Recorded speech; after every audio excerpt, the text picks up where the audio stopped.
Olá, queridos alunos e alunas, tudo bom com vocês? Vamos dar continuidade ao nosso conteúdo? Bom, na última aula nós fizemos uma apresentação geral das rochas metamórficas e eu falei para vocês que as rochas metamórficas elas se formam a partir de transformações de rochas pré-existentes ou protólitos. Essas rochas pré-existentes ou esses protólitos pode ser uma rocha ígnea, pode ser uma rocha sedimentar ou pode ser uma outra rocha metamórfica. Então você pega esses três grupos de rocha, se você aumentar a pressão e a temperatura sobre elas, elas vão perder o equilíbrio inicial que elas tinham do seu ambiente de formação e elas vão tentar buscar um novo equilíbrio. Esse novo equilíbrio vai se dar a partir de reações metamórficas que vão ocorrer nas rochas. Então, alguns minerais vão se transformar em outros minerais ou vai alterar a estrutura ou a textura da rocha. Então, foi o que a gente falou na aula passada. Então, a gente hoje vai dar continuidade a esse processo. Vamos lá para o nosso quadro. Bom, quais são os parâmetros, né? Quais são os parâmetros para a formação das rochas metamórficas, tá?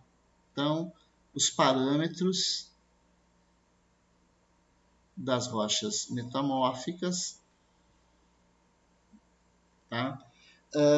São principalmente a temperatura, tá? Então, temperatura talvez seja, não vou dizer o principal, mas é o mais importante dos parâmetros, né? A temperatura. Por exemplo, se eu pegar alguns grupos de argilominerais, né? Minerais de argila, e aumentar a temperatura sobre eles, eles vão se transformar em micas, né? Em minerais sílico-aluminosos, né? Então, sílico-aluminosos. Tá? Então, os argilominerais, quando sofrem aumento de pressão e temperatura, eles se transformam em outros. Ou também pode fazer com, por exemplo, um mineral que tenha uma textura, uma alteração de textura sedimentar clástica. Essa textura sedimentar clástica, por exemplo, um arenito poroso, ao ser, né, aumentar a pressão e a temperatura, você pode ter, principalmente a temperatura, ele pode sofrer uma recristalização.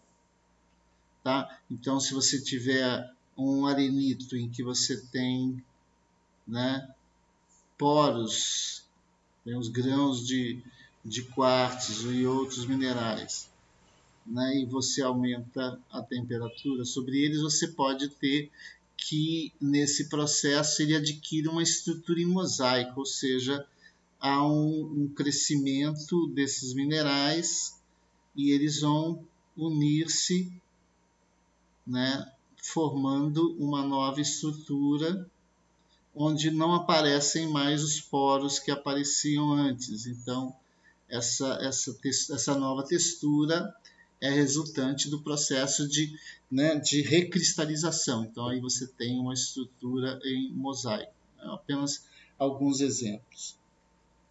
Essas alterações, mas ainda podem preservar, né, algumas características, né?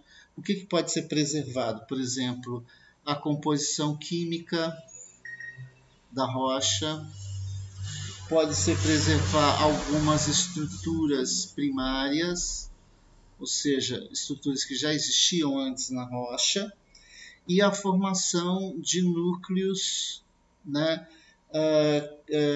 formando com auréolas de neoformadas. Tá? Então, você tem um determinado mineral, vamos criar aqui um mineral qualquer, que é submetido a um metamorfismo, só que esse metamorfismo ele foi incompleto, então você tem a formação dentro do mineral de uma auréola do novo mineral, tá? Essa auréola desse novo mineral formado, mas o núcleo ainda é do antigo mineral. Então, aqui no núcleo você ainda tem o antigo mineral. Então, isso pode acontecer. Então, você pode ter preservado isso aí, né? A composição química, estruturas primárias, por exemplo, como acamamento, podem ser preservados, né, em rochas sedimentares, né, que são submetidas a metamorfismo, né? Uma outra característica também são as assembleias minerais, né? O que a gente entende por assembleias minerais?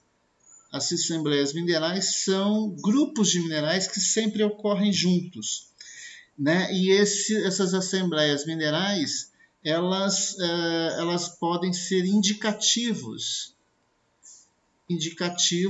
das condições condições físico-químicas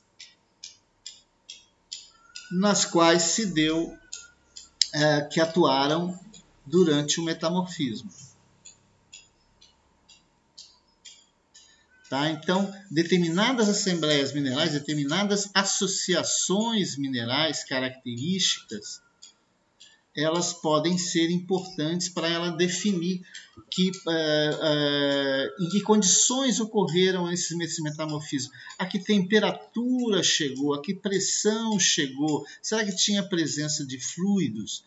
Então, esses minerais, essas associações minerais, ou seja, não é só a presença de um mineral, mas a presença de 2, 3, 4, vários minerais que são indicativos das condições nas quais se deram, né, esse metamorfismo. Então, são importantes para essa definição, para a gente entender como é que se deu esse processo de formação desse mineral, dessa rocha. Beleza? Tá? Então, pessoal, essas características, né, essas características que nos interessam do ponto de vista de informação, é que esses parâmetros que a gente encontra, principalmente nas assembleias minerais, eles são importantes para a gente poder avaliar, discutir, debater e analisar quais foram as pressões e temperaturas a que foram submetidas esses minerais para que houvessem, né, mudanças nessas associações minerais. Isso é importante porque permite fazer um histórico da evolução do planeta, né, mostrando como que se formam, por exemplo, depósitos minerais. Então, várias informações a gente consegue obter, não só do ponto de vista da gente entender o funcionamento da Terra e a evolução, né, histórica do nosso planeta, mas também como se pode ser aproveitado economicamente esse conhecimento. Beleza? Até a próxima aula, galera. Um grande abraço a todos e a todas.